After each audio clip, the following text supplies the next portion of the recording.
Друзья, приветствую вас. Давайте вот посмотрим сначала котировки цен на нефть. Нефть Уралс, российская нефть, торгуется ниже $20 за баррель. Бренд в районе 25. Ну вот действительно складывается такое впечатление, что удерживает нефть. То, что касается стоимости брента, это где-то демаркационная линия в районе $25 за баррель проходит. Уралс, тем не менее, спускается ниже 20. То есть дешевле даже WTI американской нефти. Но в связи с этим продолжаются переговоры между ключевыми участниками данного рынка. Ну вот Путин с Трампом постоянно вроде бы общаются. И исходя из этого пытаются договориться, что сделать с добычей нефти, как ее снизить для того, чтобы баланс сохранить и не было такого нефтяного провала. Вот. Но здесь надо понимать, что ключевая проблема не в том, что кто-то там вредничает. Ну, как бы каждый просто свои интересы блюдет и все. Тут не надо поддаваться никаким иллюзиям, что вот там плохие саудиты или плохие там в Российской Федерации. Вот ключевой момент, из-за чего вот эта ситуация возникла. Первое. Это то, что на самом деле экономика мировая находится в кризисе и снижается потребление нефти. И второе, то, что вот эта ситуация с китайской заразой, она привела к тому, что упало мировое потребление на 26 миллионов баррелей. То есть 25%, минус 25%. Разумеется, никто из производителей нефти не готов кардинально резать. И то, что никто, да и не все могут так порезать. Единственное, кто может оперативно срезать добычу, это США. Но в США, если такое резкое снижение производить, это самым негативным образом отразится на финансовом секторе, который кредитует и продает деривативы американским нефтепроизводителям, сланцевикам. Ну и на рейтинге Трампа это сразу скажется негативно. Поэтому американцы, они на самом деле всеми возможными правдами и неправдами пытаются как-то сохранить, ну или по крайней мере снизить незначительно. Даже несмотря на давление там ценовое на сланцевые компании, на то, что у них очень большие проблемы сейчас. То есть вот американцы, они не меньше саудитов или Российской Федерации заинтересованы в том, чтобы сохранить текущую добычу нефти. И поэтому каким образом будет решена вот эта вот проблема, не совсем понятно. То есть она есть. С одной стороны, Китай сейчас вышел с больничного. И вроде как, судя по ключевым индикаторам, он начал достаточно активно работать. С другой стороны, США и Европа на больничном находятся, на карантине. И это все равно давление создает и избыток нефти. А избыток нефти подавляет цену на нефть. И негативный эффект оказывает на вообще возможности, связанные с производством нефти. Потому что нефть, которую добывают, непонятно куда ее девать. Все хранилища переполнены. И отсюда возникает давление на цены на нефть. Если возвращаться к календарю событий, то мы увидим, что сегодня вышла статистика достаточно позитивная по Китаю. Индекс деловой активности в производственном секторе от Кайксина. То есть 50% они прогнозировали 45%, а здесь аж целых 50%. Вот для этого индекса 50% это демаркационная линия. Если больше 50%, значит все достаточно хорошо. То есть Китай, судя по этому индексу, восстанавливается с опережающими темпами.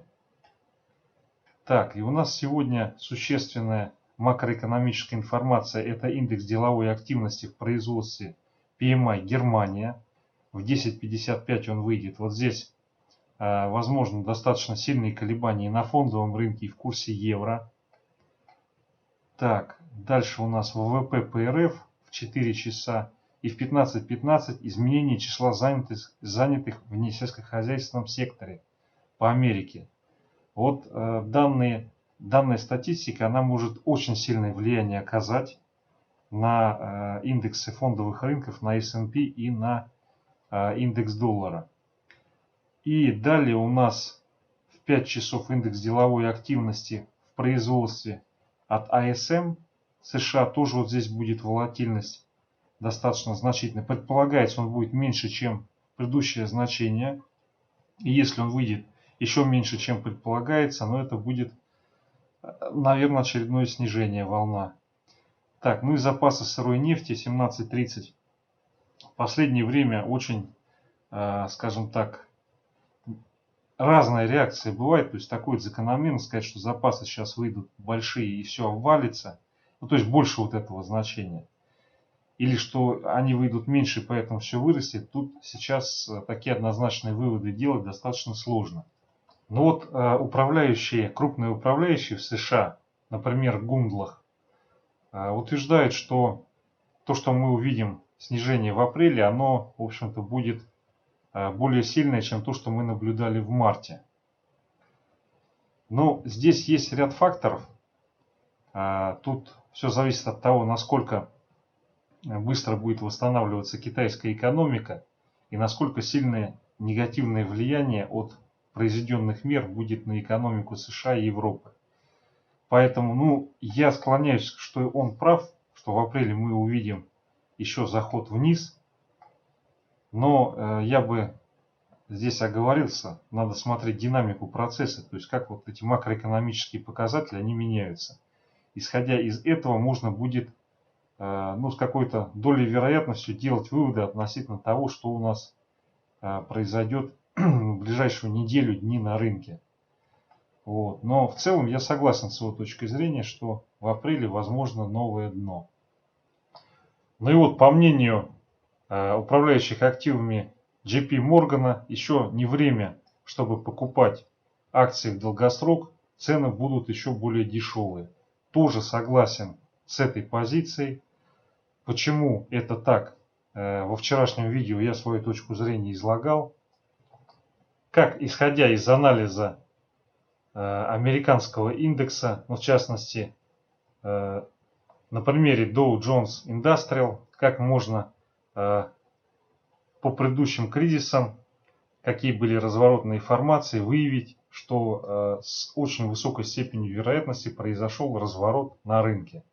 Вот. Исходя из этой модели, на месячных графиках на данный момент времени не фиксируется разворот на рынке и начало роста. Ну и вот появляются такие алармистские статьи. На Bloomberg, например, всегда ли будет править доллар, спросите эрцгерцога Фердинанда, убийство которого в 1914 году спровоцировало начало Первой мировой войны.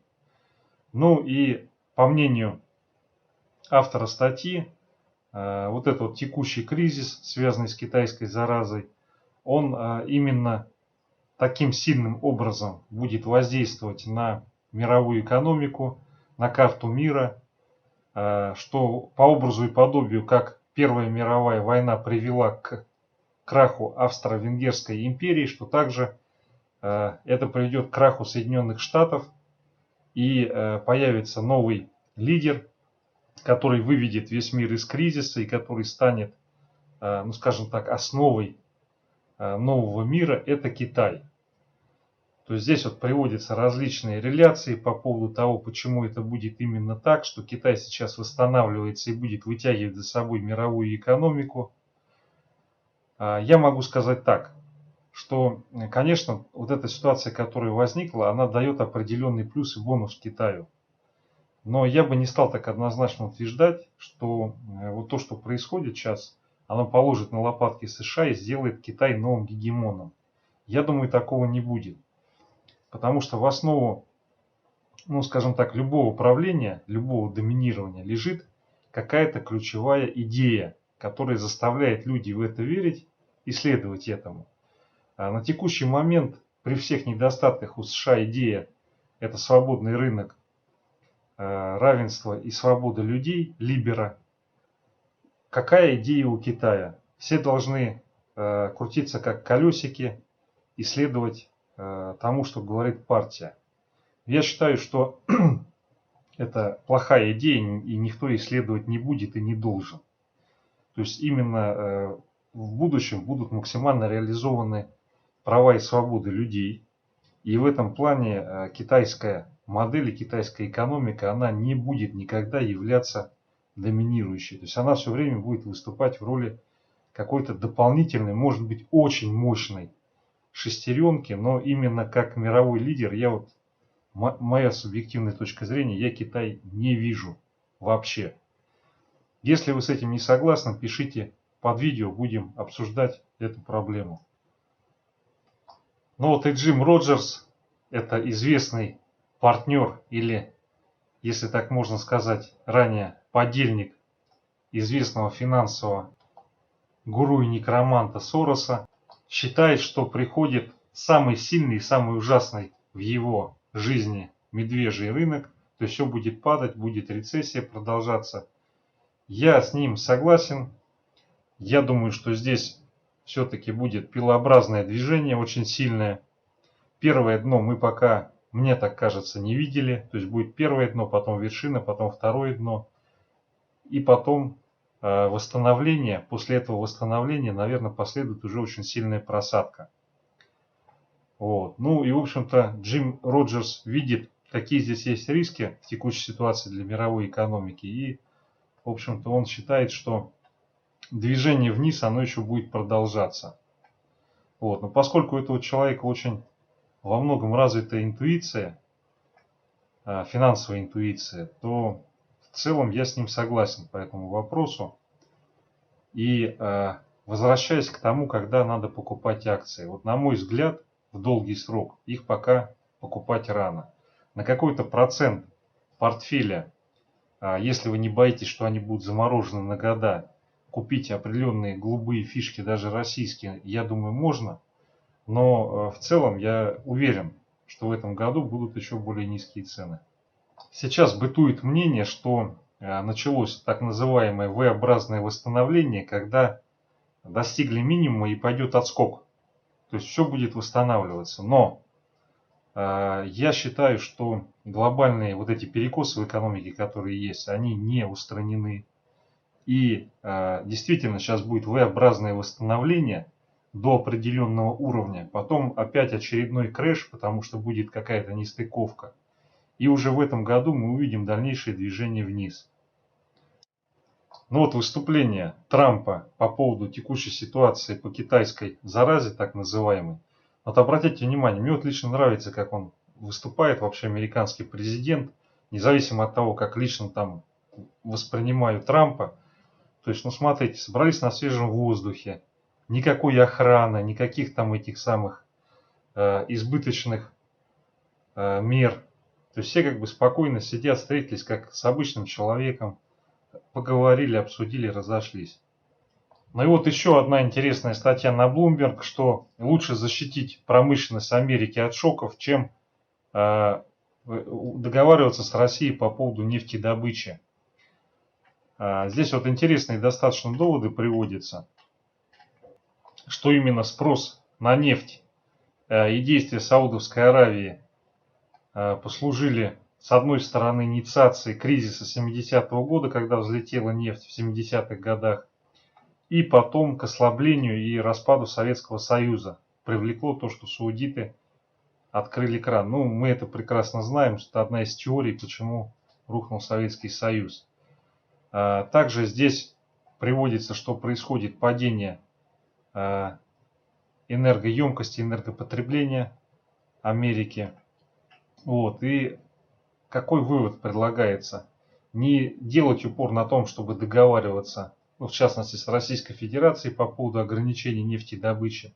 Понятное дело, что в текущей ситуации нефть будет падать в цене. И предлагается просто увеличить меры, которые связаны с поддержанием американской промышленности и в частности нефтедобычи. Потому что, по мнению автора статьи, сокращение нефтедобычи и вообще какие-то уступки в этой сфере, оно может негативно повлиять в дальнейшем на энергонезависимость Соединенных Штатов.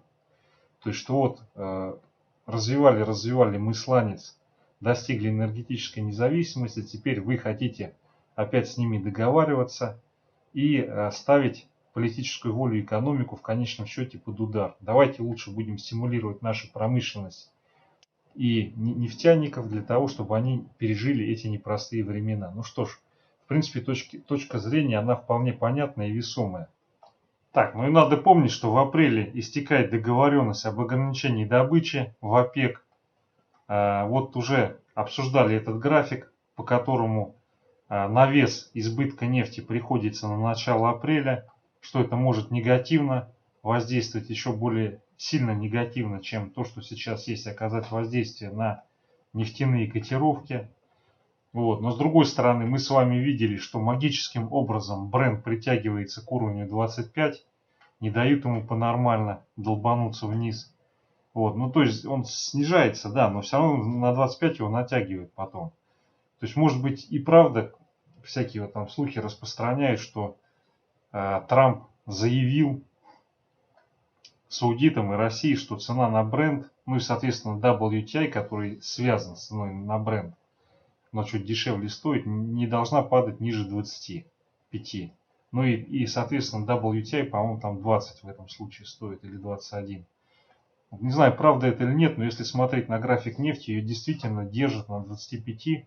То есть вот 27 пробила минимум 2016 года, и дальше вот ее все время на 25 пытаются натянуть. Так, ну здесь вот фиксируются отрицательные цены на нефть у отдельных нефтедобытчиков. То есть они еще доплачивают за то, чтобы нефть можно было реализовать. Но на самом деле вот эта статья, есть здесь некоторые преувеличения. Потому что речь идет либо об асфальтной тяжелой нефти, либо о какой-то специфической нефти, за которую приходится доплачивать. Как вариант, ее очень сложно перерабатывать, и поэтому ее просто не хотят покупать. Это вот из серии того, что сейчас имеет место быть отрицательные цены на нефть. Если нефть плохая, то есть там тяжелые фракции, то есть густая нефть, много серы, то как вариант при высоких затратах на переработку действительно могут установить либо низкие, либо отрицательные цены на такую нефть. Но это вполне логично, кстати. Избавиться от некачественной нефти с использованием кризиса. Вот. Ну и, собственно говоря, история нефтяных цен. Вот здесь такой график интересный. Вот. Ну, его попозже я выложу тогда. Так, ну вот еще одна интересная статья о том, что денежки печатают, денежки предоставляют, но тем не менее эти деньги, их уже фактически сложно куда-либо пристроить. Потому что доходность по тем инструментам, которые обеспечивают низкий риск и при этом какую-то доходность, она значительно падает. И в ближайшее время непонятно, как вообще вот это количественное смягчение, то есть печатание денег, вообще как оно повлияет на мировые рынки. То есть это может в какой-то момент, который не так просто будет предсказать, привести к взрыву инфляции. Потому что если напечатанные деньги их никуда не девать, они будут выходить на рынок, это приведет к тому, что избыточное предложение денег их обесценивает. Это, в общем-то, закон рынка. Ну и вот по поводу того, что все задаются вопросом, что на самом деле происходит, можно по-разному интерпретировать, что там сейчас идет падение, нагнетание негатива и так далее и тому подобное. Я думаю, что сейчас самое важное событие, которое происходит, это смена технологического цикла, смена экономики мировой. И вот все, что описывают, все, что говорят, это всего лишь является проявлением того, что мы наблюдаем смену цикла. Вот. Конечно, всегда такие явления, они очень болезненны, очень тяжелы, но тем не менее без них никуда. То есть назрела необходимость того, чтобы переформатировать действующую экономическую, политическую систему мира в сторону того, чтобы она стала более эффективной. Конечно, это пройдет через определенный крэш и определенный негатив, но так всегда было. Любые изменения, они вначале вызывают боль, никуда от этого не деться. И поэтому, да, будет падение рынков, будет рост безработицы, будут различные другие ухудшения, но, как известно, всегда тьма сгущается перед рассветом. И поэтому рано или поздно это кончится. Я думаю, все вот эти негативные явления, которые происходят, они продлятся вот в течение 20-го, может быть, 21-го года. Но либо к середине 2021 года, либо уже в 2020 году уже должно быть все хорошо, по моим подсчетам. Но вот анализируя то, что происходило в Китае, как все это развивалось, приходит к выводу, что то проседание, которое в Европе происходит и в Америке, оно себя не исчерпало, будет более серьезный, более худший провал. То есть вот анализируют то, как происходило это в Китае, перед тем, как Китай сейчас вроде как начал демонстрировать признаки восстановления, и приходит к выводу, что дна по Европе и Америке по состоянию экономики и фондового рынка пока еще не наблюдали. Ну и all about the China, возвращаясь к Китаю, то есть текущие индексы, которые демонстрируют PMI, группа индексов, указывает на то, что Китай восстановился на уровень сопоставимый, даже может быть лучше, чем был накануне вот этого начала эпопеи, связанной с китайской заразой. И сейчас Китай чувствует себя очень хорошо. Но не надо забывать о том, что Китай, по сути, это мировая фабрика, которая обслуживает другие страны. И если сейчас происходит падение спроса в Америке и Европе, то, что сейчас начинает восстанавливаться и производить Китай, ну, в общем-то, большой вопрос, куда они будут это направлять. Спрос в Америке и Европе упал, основные потребители китайских товаров. И пока не до конца понятно, то есть как вот это восстановление, которое, исходя из публикуемых индексов, происходит, насколько оно соответствует действительности и не будет ли здесь нового штопора. Я думаю, как раз вот то, что сейчас происходит в Китае, вот эти индексы восстановления высокие, с опережающими темпами, они как раз указывают на то, что скоро мы увидим новый пик пилообразного вот это развитие событий в кризис, то есть будет рост, потом обнаружится, что все это не так радужно и пойдет новое снижение. Вот. Но пока Китай демонстрирует опережающие темпы восстановления, но я думаю, это пока оно длится до того момента, когда обнаружится, что выпускаемые товары сложно реализовывать, поскольку упал покупательский спрос в Америке и Европе. Так, ну и вот статья о том, что сейчас фактически мина замедленного действия в Техасе заложена. Техас – это один из крупнейших штатов США. В общем-то, без преувеличения, это один из центров экономики Америки. И сейчас то, что происходит в связи с нефтедобычей, падение цен на нефть, это увеличивает негативное воздействие на экономику Техаса. Много пособий по безработице и подается, и прогнозируется, что будет подаваться. И, в общем-то, Техас с учетом низких цен на нефть, это один из инициаторов дальнейшего снижения американской экономики. Ну и текущая ситуация в Америке и в других странах способствует тому, что формируется недоверие у населения к правящим кругам, потому что люди подозревают, что на самом деле не все так просто и однозначно в сложившейся ситуации. И вот автор статьи обсуждает, какие предпосылки для этого в Соединенных Штатах. Ну вот еще один индикатор кризиса, который предлагает автор статьи, это мониторинг неоплаченных счетов в Иллинойсе. Иллинойс это, в общем-то, глубинная Америка, так называемая. И в зависимости от того, насколько будет здесь нарастать проблема, можно будет более или менее четко, по мнению автора, представлять кризисные явления в экономике США. Ну и вот по поводу проблем с логистикой, поставки продуктов в связи с текущей ситуацией в Соединенных Штатах. То есть это сейчас общая сложность, общая проблема, что нарушаются логистические цепочки. Так, ну далее цены на нефть, график. Но судя по графику, возможно сегодня продолжение снижения цены на нефть Brent, вот судя по дневному графику. Если в ближайшее время не увидим отскок вверх и произойдет снижение, пробитие 25,3, то очень быстро можем увидеть повторный задерг на 22,7 на фоне имеющейся ситуации с ОПЕК. И здесь уже нефть, скорее всего, посыпется и пойдет ниже на 18,5. В том случае, если 25,3 не будет пробито, по факту накопления здесь мы можем увидеть дальнейший отскок, пробитие 27,3 и движение на 31. Но пока, судя по, с технической стороны, если рассматривать, очень высока вероятность того, что 25,3 будет пробита и цена пойдет ниже. Но пока она не пробита, сохраняется вероятность отскока от 25,3 и последовательного движения на 27,5 и потом 31. Так, индекс доллара пока находится в проторговке, и для рынка сырья и вообще для мировых финансовых рынков было бы лучше, если бы он вот где-то от этого значения либо оставался вот в этой проторговке 99.43, 98,3, или же пошел пикировать вниз вот к этой цели 96-91. Судя по вчерашней динамике, роста дальнейшего доллара не последовало. И исходя вот из текущей картины, дневной таймфрейм, скорее всего, он будет находиться в консолидации 99.27, 99.29.